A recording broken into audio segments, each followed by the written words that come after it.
তাহলে আলেম আর হাফেজের সম্মান আছে না নাই? বলে আছে না নাই? আজ সেই হাফেজ সাহেব, সেই আলেম সাহেবদেরকে আজ আমরা শত্রু ভেবে নিয়েছি। আজ আমরা বলি মনে হয় ইসলাম এবার কায়েম হয়ে যাবে। বন্ধ করো ওই ইমাম সাহেবের নামাজ পড়ানো, বন্ধ করো খুতবা দেওয়া বন্ধ করো। তোমাদের চোখের মধ্যে আঙ্গুল দিয়া কথা বলি। আল্লাহ তাআলার দিকে একটু খেয়াল করে দেখেন, আপনি প্রতিনিয়ত সূরা ফাতিহা দিয়ে নামাজ আদায় করছেন। আলহামদুলিল্লাহি রাব্বিল আলামিন বলুন বলুন, পড়ছেন না?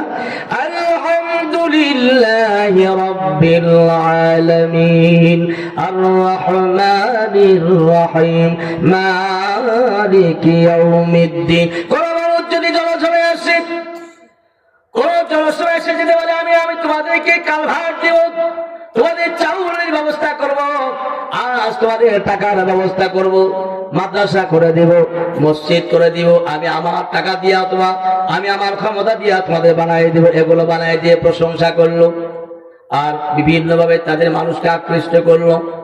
নিজের প্রশংসায় ব্যস্ত হয়ে গেল, নিজের প্রশংসা করতে করতে মোহ হয়ে গেল। এই ব্যক্তিকে আমাদের সমাজে বলা হয় নাদান।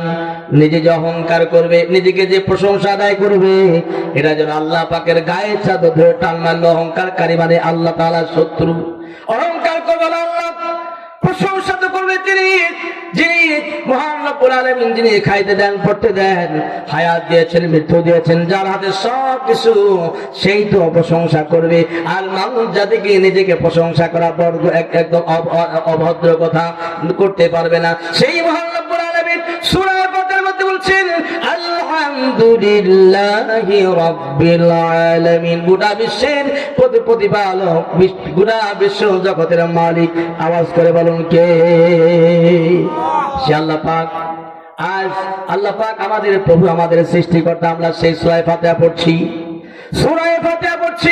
আলহামদুলিল্লাহি রাব্বিল আলামিন আর রহমানির রহিম মালিকি ইয়াউমিদ্দিন ইয়্যাকা না'বুদু ওয়া ইয়্যাকা নাস্তাঈন ইহদিনাস সিরাতাল মুস্তাকিম সিরাতাল লাযীনা আন'আমতা আলাইহিম গায়রিল মাগদুবি আলাইহিম ওয়ালাদ-দাল্লিন। আমিন। আল্লাহ পাক রব্বুল আলামিন সূরা ফাতিহা দিলেন। সূরা নামাজের মধ্যে আমরা কোরআন শরীফ তেলাওয়াত করছি। এই কোরআনুল কারীম তেলাওয়াতের মধ্যে আমরা বোঝাই আমাদের সামনে রয়েছে ইমাম, আমাদের সামনে রয়েছে কে? ইমাম। ওয়াসজুদু ওয়াকতারিব, ওয়াসজুদু ওয়াকতারিব, সর্বোচ্চ নিকটতম হওয়া, আল্লাহ পাকে পাওয়া, আল্লাহ পাকে বলার এক নাম্বার, সর্বপ্রথম এক নাম্বার সর্বোচ্চ মিডিয়া হলো সিজদায় মাথা নত করা। সিজদায় মাথা নত করা। ইন্নানি আল্লাহু লা ইলাহা ইল্লা আনা ফা'বুদুনি ওয়া আকিমিস সালাতা লিযিকরি। আল্লাহ পাক বলছে আমি আল্লাহ পাককে তুমি স্বীকার করো, আমার প্রতি তুমি দাসত্ব স্বীকার করো। ইন্নানি আল্লাহু লা ইলাহা ইল্লা আনা ফা'বুদুনি ওয়া আকিমিস সালাতা লিযিকরি। আর আমি আল্লাহ পাকের ইবাদত করো, আর আমি আল্লাহ পাকের নামাজ, রুকুকারীদের সাথে শামিল হও, সিজদাকারীদের সাথে শামিল হয়ে যাও।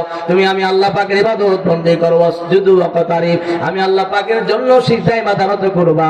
আমি আল্লাহ পাক বলছি, আল্লাহ পাক বলছে বাবাতাল্লাহ ওয়া মান হাসানু মিনাল্লাহি সিবগা ওয়া নাহনু লাহু আবিদুন। ওই বান্দা যখন সিজদায় মাথা নত করে ফেললো, আমার কাছে যখন নতি স্বীকার করলো, রুকু করলো, সিজদা করলো, আমি আল্লাহ পাক আমার রূহ তার মধ্যে প্রবেশ করায় দেই। তার হাতের মধ্যে আমার হাতের কুদরতের ক্ষমতা, তার পায়ের মধ্যে আমার কুদরতি পায়ের ক্ষমতা, তার চোখের মধ্যে আমার কুদরতি চোখের টাকার শক্তি আমি আল্লাহ পাক দিই। মালকা আল্লাহু লাহুলা, হাত দিয়া কাজ করবে, পা দিয়া কাজ করবে, চোখ দিয়া দেখবে, আমি আল্লাহ পাকের সন্তুষ্টি তার উপর অবতীর্ণ হয়ে যাবে। বান্দা যখন যা করবে, আমি আল্লাহ পাক বান্দার প্রতি সাহায্য করব। নাসরুম মিনাল্লাহি ওয়া ফাতহুন কারীম, আমি আল্লাহ সাহায্যকারী হয়ে যায়। ওই বান্দাকে পৃথিবীর কোনো শক্তি কোনো সময় কোনো ক্ষতি করতে পারবে না। সুবহানাল্লাহ বিহামদি।